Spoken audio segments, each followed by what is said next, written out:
चलिए तो हम लोग क्लास 10 का जय प्रक्रम को चैप्टर को लेकर इसका सभी सब्जेक्टिव को देखते हैं। सभी नहीं मतलब 11 क्वेश्चन को देखते हैं। वीडियो लंबा हो जाएगा इसलिए शॉर्ट कम से कम 11 क्वेश्चन को देख लेते हैं। तो यहाँ पे अगर आप मेरे चैनल पे आप नए हैं तो मेरे चैनल को सब्सक्राइब कर लीजिए। तो चलिए यहाँ पे देखते हैं हम लोग कि पतियों में गैसों का आदान प्रदान कहाँ होता है। पतियों में गैसों का आदान प्रदान कहाँ होता है, तो यहाँ पे आपका जो दिया हुआ है ध्यान से देख लीजिए।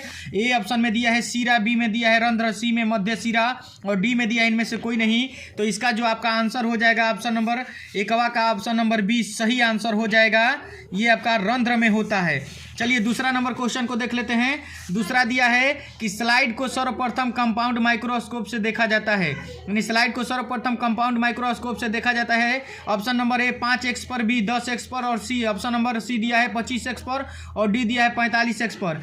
तो बताइए दूसरा का आपका आंसर क्या हो जाएगा। चलिए दूसरा का आपका आंसर जो हो जाएगा ऑप्शन नंबर बी सही आंसर है 10x पर। एक बार और तीसरा नंबर क्वेश्चन को देख लेते हैं कि रक्त का कौन से अवयव घायल स्थान से रक्त स्राव के मार्ग को रक्त का थाका बनाकर अवरुद्ध करता है।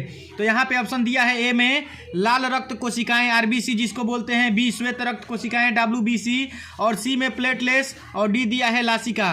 तो चलिए यहाँ पे जो आपका आंसर हो जाएगा ऑप्शन नंबर तीसरा नंबर क्वेश्चन का जो आपका ऑप्शन सही जो आंसर है वो हो जाएगा ऑप्शन नंबर डी लासिका हो जाएगा ऑप्शन नंबर डी लासिका। चलिए चौथा नंबर क्वेश्चन को देख लेते हैं। चौथा नंबर क्वेश्चन दिया हुआ है कि हृदय से रक्त यानी रक्त को रुधिर बोलते हैं, यानी हृदय से रक्त को संपूर्ण शरीर में पंप किया जाता है।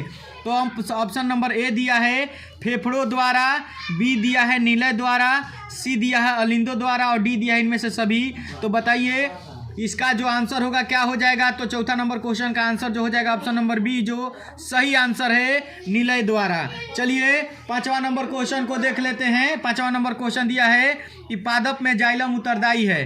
पादप में जाइलम उत्तरदायी है। तो आपका यहाँ पे 4 ऑप्शन दिया है। ऑप्शन नंबर ए दिया है कि जल का वहन के लिए, बी भोजन का वहन के लिए, सी अमीनो अम्ल का वहन के लिए और डी ऑक्सीजन का वहन के लिए। तो यहाँ पे पादप जो होता है, पादप में जो जाइलम होता है उसके किसके लिए होता है। पांचवा नंबर क्वेश्चन का आपका आंसर जो हो जाएगा वो ऑप्शन नंबर ए हो जाएगा जल के वहन के लिए।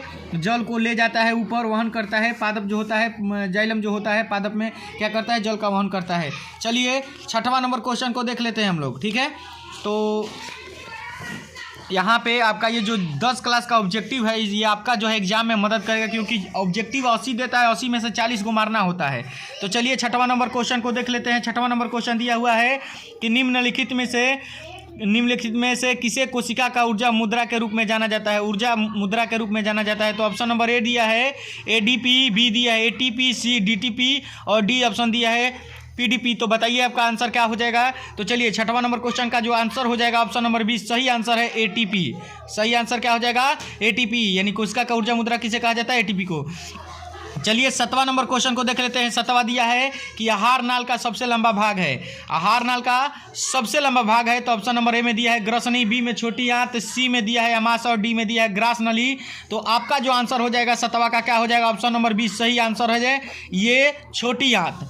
चलिए 8 नंबर क्वेश्चन को देख लेते हैं। 8 नंबर क्वेश्चन दिया हो कि स्वपोषी पोषण के लिए आवश्यक है। स्वपोषी पोषण के लिए आवश्यक है।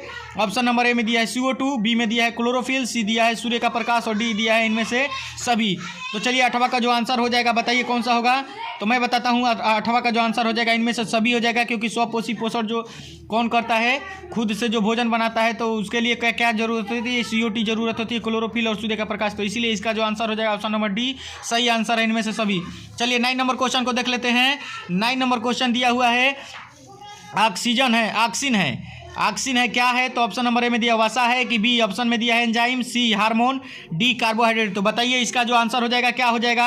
तो 9 नंबर का आपका जो आंसर हो जाएगा वो हो जाएगा option number C.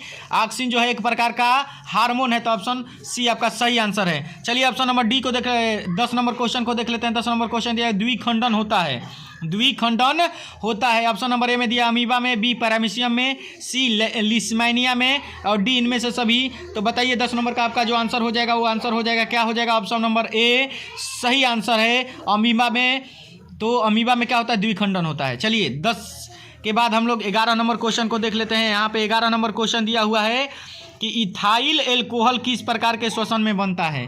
Ethyl alcohol किस प्रकार के श्वसन में बनता है। तो ऑप्शन नंबर ए दिया है वायवीय, बी अवायवीय, सी ए और बी दोनों में और डी इनमें से कोई नहीं। तो बताइए आपका आंसर क्या हो जाएगा। चलिए तो मैं बताता हूँ, आपका जो आंसर हो जाएगा ऑप्शन नंबर 20 सही आंसर है अवायवीय, यानी इथाइल अल्कोहल किस प्रकार के शोषण में बनता है, तो अवायवीय। तो अब मेरे चैनल पर नए हैं तो मेरे चैनल को सब्सक्राइब कर लें। मिलते हैं नेक्स्ट वीडियो में, तब तक के लिए धन्यवाद।